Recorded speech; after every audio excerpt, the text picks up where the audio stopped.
Com uma grande atuação, o Flamengo largou na frente por uma vaga nas quartas de final da Copa do Brasil, bateu o Palmeiras por 2-0 e ficou barato para o Verdão. Nesse vídeo a gente vai entender um pouco dos aspectos táticos desse jogo, estratégias de Abel Ferreira e Tite e como esse grande jogo de muita expectativa se desenrolou no Maracanã com essa vantagem inicial do Flamengo. Por isso que a gente já está com o campinho na tela, olhando para as duas formações iniciais de Palmeiras e Flamengo. E já logo de largada, né, nas escalações, a gente tinha um capítulo importante aí do jogo. Porque foi um Palmeiras muito mexido por várias circunstâncias nessa formação inicial. A linha defensiva, por exemplo, teve 4 jogadores que habitualmente não são titulares, e aí por motivos diversos, né? Ausências, escolhas, enfim, jogadores que estão machucados. Mas o Abel veio para campo com o Riai na lateral direita, e aqui residiu um elo fraco do Palmeiras ao longo do jogo. Foi uma partida muito ruim do Riai, e o Flamengo criou os 2 gols no corredor do lateral direito do Palmeiras. O Vitor Reis ao lado do Gustavo Gomes. Vitor Reis fez um belo primeiro tempo, né? Depois, assim como todo o Palmeiras, passou a sofrer um pouco mais, mas o primeiro tempo muito bom do Vitor Reis. E o Caio Paulista na lateral esquerda, que tinha uma função muito específica, da qual a gente vai abordar já já aqui dentro do vídeo. No meio-campo, ou do meio-campo para frente, a principal mudança do Palmeiras foi a inclusão do Richard Rios numa trinca de meio campo, ou como um meia pelo lado direito ao lado do Aníbal Moreno e do Zé Rafael, desenho que a gente viu muito pouco no Palmeiras ao longo dessa temporada. E o Rios tinha também uma função muito importante dentro do jogo. Porque o Flamengo é um time, né, que dentro das suas movimentações tem um corredor esquerdo como um corredor muito agudo. O Cebolinha tem o drible, a jogada individual muito forte, e o Ayrton Lucas tem uma ultrapassagem por dentro também muito potente. Então haviam missões, né, muito bem pré-determinadas para os jogadores do Palmeiras. O Riai seria o jogador que ia encaixar no Everton Cebolinha e tentar defender aos ataques dele. E o Richard Rios, como esse meia pelo lado direito, ia trabalhar para conter esse avanço do Ayrton Lucas numa faixa um pouco mais central. Por isso não foi incomum ver ao longo do primeiro tempo, muitas vezes o Rios fechando mesmo numa faixa mais por dentro, porque era o espaço que o Ayrton Lucas progredia. E o Flamengo amassou completamente o Palmeiras ao longo de todo o jogo, é bem verdade, mas numa faixa ali dos primeiros 25 minutos de uma forma até mais intensa, né? Principalmente com esse 1 contra 1 muito forte do Everton Cebolinha, muito agudo a partir do lado e ganhando todas do Riai. E o Ayrton Lucas passando com muita força nesse corredor central também, né? Para tentar ajudar o Flamengo a criar oportunidades. Dentro dessas lógicas de encaixe, a gente não viu o Palmeiras subir para agredir o Flamengo e pressionar a marcação. Então não era incomum ver o Flamengo conseguir construir desde a sua defesa com bastante espaço, né? Para progredir a bola a partir dos seus zagueiros. Até mesmo o Pulgar, em um primeiro momento, tinha muito espaço, né? A marcação do Veiga não encaixou nele. Tanto que a gente viu em alguns momentos até o Zé Rafael saindo da linha defensiva para tentar pressionar um passe do Pulgar, porque essa tentativa de fechar espaços inicial do Palmeiras, mesmo que em linhas mais baixas, né, sem subir para pressionar, acabou não funcionando de nenhuma forma, né? Então o De La Cruz, com muita movimentação, encontrava muito espaço para sair jogando. O Pulgar com esse primeiro passe vertical a mesma coisa, então nem Veiga nem o Rony conseguiram incomodar bem, né, esses dois jogadores. E daí para frente o Flamengo fazia essas conexões muito fortes pelo lado esquerdo, mas tinha também um Gerson muito atuante nessa função que a gente já tem visto ele fazer há algum tempo no Flamengo do Tite, e na qual ele tem desempenhado muito bem, né, que é ser esse meia pela direita, mas que se torna um armador a mais. E aí, dentro das lógicas de encaixe que o Abel traçou para esse jogo, então Riai no Everton Cebolinha e o Ayrton Lucas contra o Richard Rios, o Caio Paulista vinha junto. Então, muitas vezes o Gerson vinha para dentro e trazia junto com ele o Ayrton Lucas. A gente pode até mostrar, né, o mapa de movimentação desses dois jogadores, retirado lá do site do SofaScore, que mostra a posição do Caio Paulista um pouco mais por dentro e o Giai bem aberto, que era onde o Everton Cebolinha recebia, bem aberto. E o Caio Paulista mais por dentro, que era por onde o Gerson transitava um pouco mais. Isso também fazia com que o Felipe Anderson tivesse um papel importante de fechar o lado para as progressões do Varela. Embora o Flamengo tenha direcionado muito pouco o jogo para o lado direito de uma forma geral. Tinha o Gerson saindo de lá para dentro para fazer volume nesse setor ofensivo, né, do Flamengo.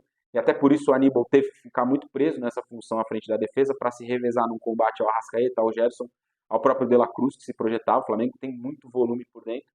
E o Zé Rafael acabou se dividindo, e muitas vezes fechar esse espaço, em outras tentar avançar para tirar um passe do Pulgar.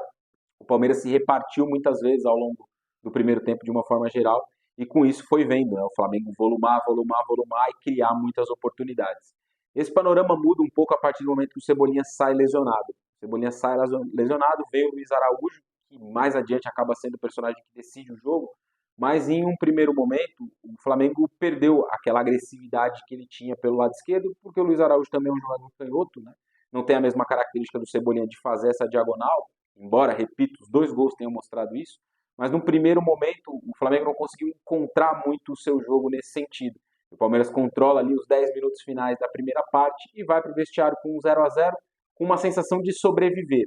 Porque era muito essa a estratégia do Abel, ou parecia ser pelo menos, né? Sobreviver a um jogo em que o Flamengo pressionaria naturalmente por tentar abrir o placar dentro da sua casa. O Palmeiras vai para o intervalo com essa vantagem, entre aspas, né, de não ter sofrido gol, mas tampouco muda muito a sua postura no segundo tempo. Né? A etapa final tem o mesmo desenho. O Flamengo martelando, do Flamengo pressionando, do Flamengo com a bola, do Flamengo bem adiantado na saída do Palmeiras, e é aí que a gente tem o primeiro gol. Uma saída errada do Palmeiras, a bola quebrada, o Palmeiras perde a segunda bola, e aí o Flamengo trama um ataque com o Palmeiras totalmente desequilibrado e em vantagem. O Palmeiras estava tentando sair da defesa para o ataque numa bola estirada. Era mais ou menos essa jogada na maioria das ocasiões. No primeiro tempo, em alguns momentos, buscando o Riai nesse corredor, né? O Riai se projetando nas costas do Cebolinha para tentar explorar esse espaço. E na etapa final, buscando até o Rony, né? Nessas progressões, que é um jogador que tem a velocidade como principal característica, né? E pode vencer um ou outro duelo nesse sentido. Numa bola quebrada, o Palmeiras mal organizado, o Flamengo recupera, ganha a segunda bola, a bola entra no Luiz Araújo, passe do Gerson, né, que fecha do lado para dentro, encontra o Luiz Araújo, ele faz o cruzamento e o Pedro abre o placar. Isso, o fator gol prende uma balança que já estava a favor do Flamengo totalmente para o lado do time do Tite, que continua em cima, criando oportunidades. Né, o Palmeiras até tem um período ali de um pouco mais de posse de bola, mas sem ser necessariamente agudo, né? E em um novo erro de saída de bola, dessa vez do Gustavo Gomes, erra um passe fácil em direção ao ataque, o Pedro intercepta, a bola chega no Luiz Araújo e ele consegue, depois de um passe do De La Cruz, né? E ele faz a finalização cruzada que decreta o placar de 2-0 para o Flamengo diante do Palmeiras. O que dá para a gente tirar desse jogo, né, do ponto de vista de estratégias? Muito claramente o Abel recorreu a uma estratégia que funcionou outras vezes para o Palmeiras, que foi de tentar levar a decisão para o segundo jogo, fazer uma partida inicial, né, de correr poucos riscos, de tentar se defender e empurrar para a decisão em casa, que não necessariamente é uma estratégia ruim se você pensar de uma forma geral. Mas se olhar para o elenco que o Palmeiras tem, as possibilidades de time e o que apresentou nessa noite, o Palmeiras fez um jogo muito pobre no Maracanã, né? Muito, muito ruim, o 2-0 ficou muito barato. Aí dá para você questionar sim um pouco dessa estratégia traçada pelo Abel. Com menos, em outros momentos, era um pouco mais compreensível.